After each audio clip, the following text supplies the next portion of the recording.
Concentration ना बनने की एक वजह है कि आपको रुचि नहीं आ रही है उस चीज में। जैसे मैं ऐसे बहुत बच्चों से मिलता हूँ, बोलते हैं कि हमारा ध्यान कमजोर है, हमारी कंसंट्रेशन पावर ही कमजोर है, हम कंसंट्रेट कर नहीं पाते हैं। तो फिर मैं उनसे पूछता हूँ कि ये बताओ कि कुछ खेलते वेलते हो कि नहीं? तो सब खेलते हैं, क्रिकेट भी खेलते हैं, वीडियो गेम भी खेलते हैं।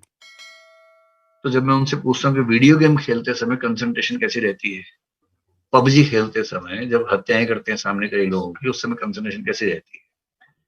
तो उस समय उनकी कंसंट्रेशन जबरदस्त रहती है, मतलब दशमलव में भी ध्यान भंग नहीं होता उस समय। क्रिकेट खेल रहे हैं, बैटिंग कर रहे हैं, सामने बॉलर आ रहा है बॉल लेके, एक सेकंड को भी ध्यान भंग नहीं होता, अच्छे से ध्यान लगा रहता है। बॉलिंग में भी, फील्डिंग में भी, बैटिंग में भी, सब में ध्यान लगा रहता है। बस पढ़ाई में नहीं लगता है। अगर आपका ध्यान हर जगह ठीक से लग रहा है, पढ़ाई में ही नहीं लग रहा है, तो इसका मतलब कंसंट्रेशन पावर की कमी नहीं है। आपकी कंसंट्रेशन पढ़ाई में इसलिए बन रही क्योंकि आपको उसमें इंटरेस्ट नहीं, आपको उसमें रुचि नहीं आ रही है। तो अगर दिक्कत रुचि की है तो दो समाधान है। पहला, पहले वो सेगमेंट्स पढ़िए जिनमें रुचि बनती है। जैसे संविधान में रुचि आमतौर पर लोगों की बन जाती है, सोसाइटी में बन जाती है, तो पहले वो विषय पढ़ लीजिए जिसमें रुचि बनती है। और दूसरा तरीका ये है कि विषय को बदल बदल के पढ़िए, कि 2 घंटा एक विषय पढ़ा, फिर 2 घंटे में विषय चेंज कर लीजिए, फिर 2 घंटे में विषय चेंज कर लीजिए, तो रुचि बनी रहेगी। दूसरा, कंसंट्रेशन भंग होती है इसलिए क्योंकि आप खुद को मशीन की तरह इस्तेमाल करने लग जाते हैं। अगर कोई आपके आसपास आपसे ये कहे कि मैं तो 6 घंटे रात भर पढ़ता रहा इतनी कंसंट्रेशन से कि एक सेकंड को हिला भी नहीं, तो ये सब बेकार की बातें हैं। आमतौर पे ऐसा नहीं होता है। कुछ देवताओं को छोड़ दें तो मनुष्य योनि में ऐसा आमतौर पर नहीं होता है। देव योनि की बातें, देवता लोग ऐसा करते होंगे। कुछ लोग आपसे ये भी कहेंगे कि मैं तो इतना ध्यान से पढ़ रहा था, पड़ोस से बारात गुजर गई, पता भी नहीं चला मुझे तो।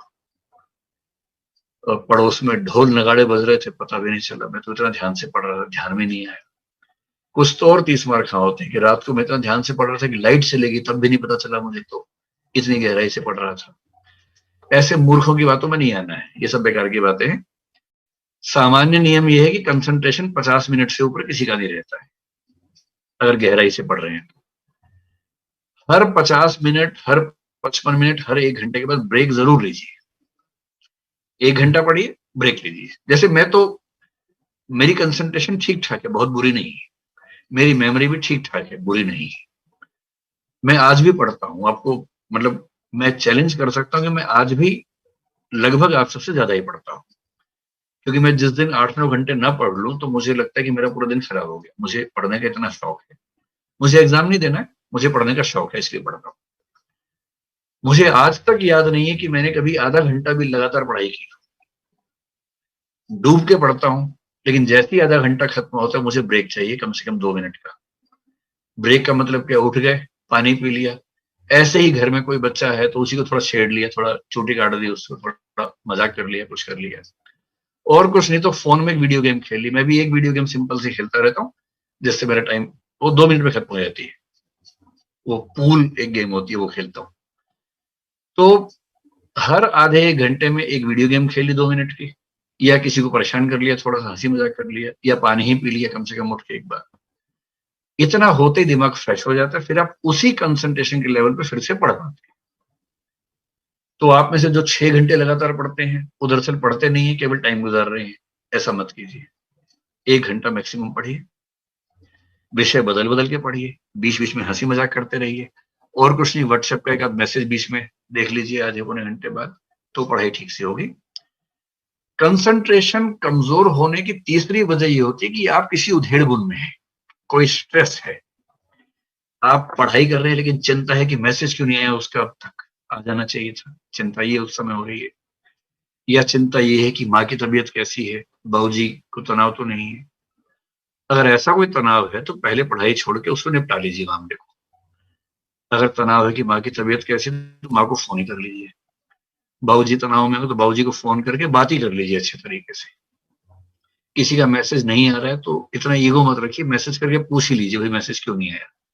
फिर मैसेज आ जाएगा, निश्चिंत होकर फिर पढ़ाई कर लीजिए उसके बाद।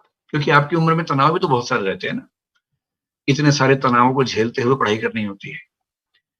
तो अगर कोई ऐसा डिस्ट्रैक्शन है किसी वजह से, कि वो क्या सोच रहा होगा, वो क्या कर रही होगी, बाबूजी क्या कर रहे होंगे, तो पहले उसको निपटा लीजिए, फिर पढ़ने बैठिए। तो कोई एक्सटर्नल सोर्स ऑफ डेविएशन अगर है जिसकी वजह से कंसंट्रेशन नहीं, उसको खत्म कीजिए। तो ठीक है, कंसंट्रेशन भी एक ऐसी चीज है जो अभ्यास से आती जाती है। शुरू में कम होगा, धीरे धीरे बढ़ेगा, बढ़ते बढ़ते फिर एक लेवल ऐसा आता है जहां आपको कभी कभी सच में 1 घंटा 1.5 घंटा एहसास ही नहीं होगा कितना टाइम निकल गया। कभी कभी ऐसा होने लगेगा। और जिस दिन आपको ऐसा होने लग जाए ना कि खेल वाला ध्यान, जो मेडिटेशन के लेवल खेलने में आता है, विवेकानंद जी ने कहा था कि ध्यान करने का सबसे बढ़िया तरीका है खेलो। पूरी चेतना एकाग्र होती है खेलने के समय।